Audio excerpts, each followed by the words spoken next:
नमस्कार, मैं हूं प्रदीप कुमार। आप देख रहे हैं पॉलिटिकल आइडिया। पॉलिटिकल आइडिया के आज के इस अंक में आप सभी दर्शकों का बहुत बहुत स्वागत है। मित्रों, कहा जाता है दोस्ती हो, साझेदारी हो, पार्टनरशिप हो, इन सब चीज़ों में सबसे बड़ी भूमिका होता है विश्वास का। यदि विश्वास है सब कुछ है, विश्वास नहीं है तो कुछ भी नहीं है। अगर विश्वास है तो आप हारी हुई बाजी जीत सकते हैं, अगर विश्वास नहीं है तो जीती हुई बाजी आप हार सकते हैं। इसका सर्वश्रेष्ठ उदाहरण वर्तमान में दिख रहा है बिहार की राजनीति में। वो महागठबंधन, वो इंडिया अलायंस, जिसके नेता के रूप में तेजस्वी यादव, जितने भी सर्वे, जितने भी ओपिनियन पोल हैं, हर सर्वे, हर ओपिनियन पोल में नीतीश कुमार की तुलना में कम से कम 50% के मार्जिन से आगे दिख रहे हैं। अगर नीतीश कुमार को 20% वोट मिल रहा है तो तेजस्वी यादव को 30% मिल रहा है, नीतीश कुमार को 24% मिल रहा है तो तेजस्वी यादव 36% पर टिके हुए हैं। लेकिन यही तेजस्वी यादव की लीड तेजस्वी यादव के लिए लगता है कि खतरे का संकेत भी है। क्यों मैं कह रहा हूं, तो आप इसको समझने का प्रयास कीजिए कि जिस प्रकार से महागठबंधन के अंदर जिस प्रकार से भ्रम की स्थिति बनी हुई है, वो भ्रम की स्थिति क्यों बनी है? इसलिए बनी है कि ऐसा राजनीति के जानकार बताते हैं कि तेजस्वी यादव के अहंकार के कारण बना है। तेजस्वी यादव को लगातार ये समझाने का प्रयास मुख्य रूप से कांग्रेस पार्टी के द्वारा लगातार किया गया कि देखिए, बिहार की जो परिस्थिति है उसमें MY समीकरण के आधार पर आप विपक्ष के नेता तो बन सकते हैं, लेकिन केवल MY समीकरण के आधार पर आप बिहार का मुख्यमंत्री नहीं बन सकते। इसीलिए ये जो वोट बैंक है इसको एक्सपेंड करने की जरूरत है, इसका विस्तार करने की जरूरत है। और इसका विस्तार करने की जहां जब आवश्यकता पड़ती है तो थोड़ा सा तेजस्वी यादव को कहा गया कि आप 2 कदम आगे आइए, जिससे कि आपको 2 कदम पीछे आइए, जिससे कि आपको 4 कदम आगे लेकर जाने की बात हो। बड़ा दिल दिखाइए। लेकिन तेजस्वी यादव अब तक तैयार नहीं है और नाराजगी ऐसी कि वोटर अधिकार यात्रा के 15 दिन के बाद ही तेजस्वी यादव ने अपना एक छत्र अलग से एक यात्रा निकाल दिया, बिहार अधिकार यात्रा। मैंने चर्चा किया है पिछले वीडियो में भी, ठीक है। लेकिन अब परिणाम क्या हुआ इसके कारण सबसे बड़ा परिणाम जो संकट खड़ा हुआ है, वो संकट खड़ा हुआ है विश्वास का संकट। और ये डर पैदा हुआ है कि तेजस्वी यादव आरजेडी फिर उसी रास्ते पर चल पड़े जिस रास्ते पर चलने के कारण तेजस्वी यादव 1995 के बाद से आरजेडी को कभी भी बहुमत नहीं मिला। हाँ, सरकार बनी, 2000 में भी बनी सरकार, बाद में 2 बार उप मुख्यमंत्री बने नीतीश कुमार की कृपा से, लेकिन बहुमत तो कभी नहीं मिला, ना आरजेडी को, ना महागठबंधन को, आरजेडी वाले गठबंधन को आज तक नहीं मिला बहुमत, एक्सेप्ट 2015 का विधानसभा चुनाव जब नीतीश कुमार के कारण बहुमत मिलने की बात होती है। तो कारण क्या था 2015 में बहुमत मिलने का और अन्य चुनाव में बहुमत नहीं मिलने का?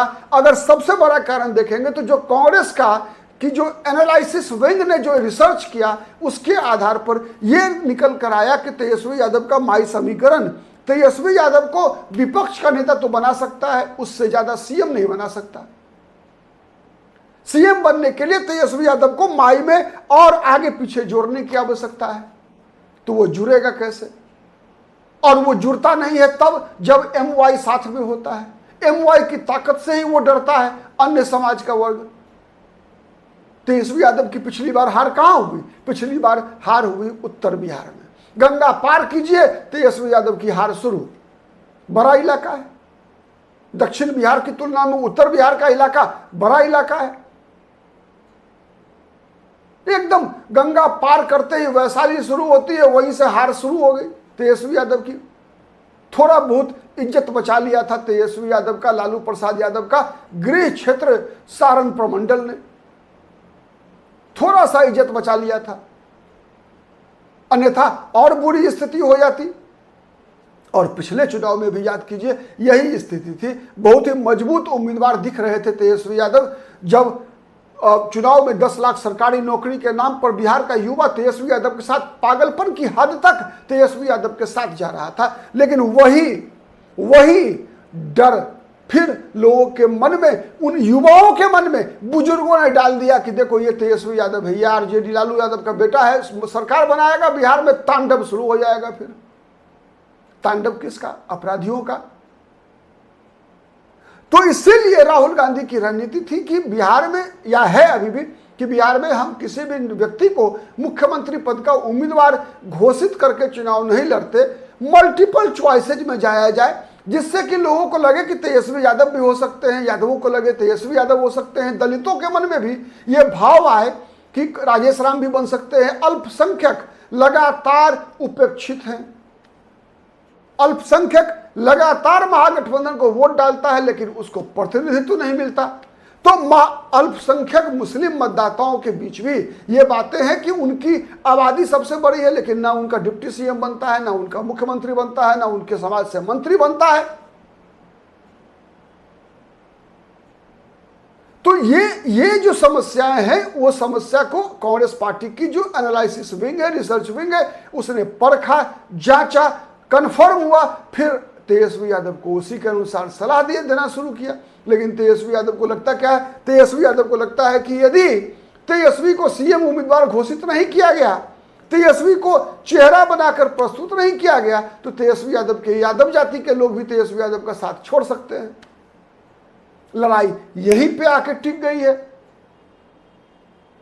लेकिन जानकार ऐसा बताते हैं कि यदि कुछ टूटन भी होती है यादवों के बीच, तो अगर ये मल्टीपल चॉइसेज में जाया जाता है तो जितना डेंट होगा, जितना नुकसान होगा तेजस्वी यादव के सीएम उम्मीदवार नहीं घोषित करने से, उससे कई गुना ज्यादा नए लोग, नया समीकरण एक महागठबंधन के पक्ष में बनेगा।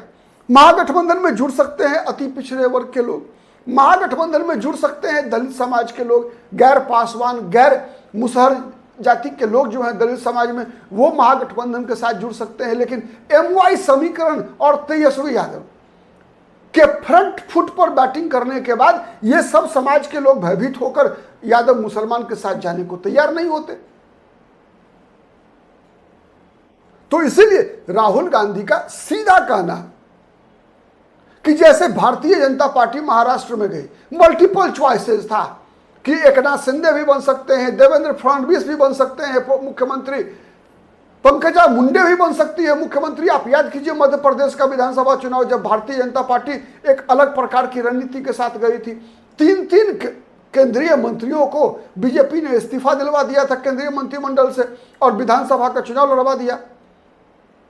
नरेंद्र सिंह तोमर को लड़वा दिया, प्रहलाद सिंह पटेल को लड़वा दिया, फग्गन सिंह कुलस्ते को लड़वा दिया। तो मैसेज गया क्या कि ये केंद्रीय मंत्री हैं दिल्ली में, ये कोई एमएलए का चुनाव लड़ने तो आ नहीं रहे। सबको लोगों ने देखना शुरू किया माने सीएम कैंडिडेट, और हर जाति के लोगों ने बीजेपी को जाति का बैरियर तोड़कर वोट डाल दिया। वही खेल राहुल गांधी के करने की इच्छा बिहार में है, क्योंकि कई चुनाव इस बात का गवाह बन चुका है अब कि तेजस्वी यादव के नाम पर बहुमत नहीं मिलने का कारण सबको स्पष्ट है कि समाज के अन्य वर्गों को ये दो वर्ग नहीं जोड़ पाता। और इस बात को स्वीकार तेजस्वी यादव ने भी किया था। आप याद कीजिए साल भर पहले की एक सभा जो यादव समाज के लोगों के द्वारा ही आयोजित की गई थी सभा, उस सभा में तेजस्वी यादव ने अपने स्वजातीय यादवों से ही कहा था, हाथ जोड़कर कहा था कि यदि आप लोग हमें मुख्यमंत्री के रूप में देखना चाहते हैं तो समाज के अन्य वर्गों को गले लगाइए, साथ जोड़िए, तभी हम मुख्यमंत्री बन पाएंगे। तो इस बात का एहसास तेजस्वी यादव को स्वयं है। लेकिन फिर भी कहा जाता है कि कई बार सफलता जो है अहंकार पैदा करती है। तो जब जितने भी सर्वे हैं वो तेजस्वी यादव को सबसे आगे दिखा रहे हैं, तो लगता है तेजस्वी यादव को कि हम तो अब सीएम बन ही गए। लेकिन बिहार की राजनीति और चुनाव इस बात का गवाह रहा है कि चुनाव में गोलबंदी अंतिम चरण में भी होती है, अंतिम क्षणों में गोलबंदी होती है, 48 घंटे पहले होती है गोलबंदी। शायद तेजस्वी यादव को अब तक इसका अनुभव नहीं है, इसीलिए तेजस्वी यादव अपनी पैर पे खुद कुल्हाड़ी मार रहे हैं। आज के लिए इतना ही, बहुत बहुत धन्यवाद, नमस्कार।